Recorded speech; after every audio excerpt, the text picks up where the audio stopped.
Ayan, bisitahin na natin yung pinapakulo natin. Okay. Piramdaman natin kung malambot na yung mga gulay. Okay na. Ay. Ngayon, lalagyan na natin ng sinigang sampalok. Ayan, sinigang sampalok original. Ay, hindi lang. Ating paasim lang. Mamaya-maya, ilaglag na natin yung ating hipon. Okay. Ayan na. Titikman natin kung malasa na. Malambot na yung labanos. Okay, di pa.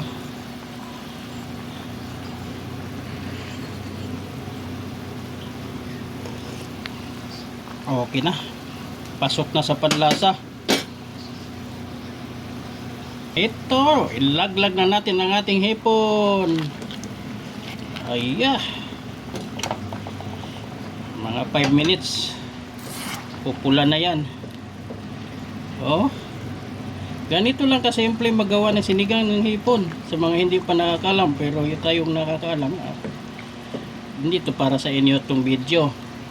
Para lang to sa mga walang alam pa. Yes, simpleng luto, pero masarap.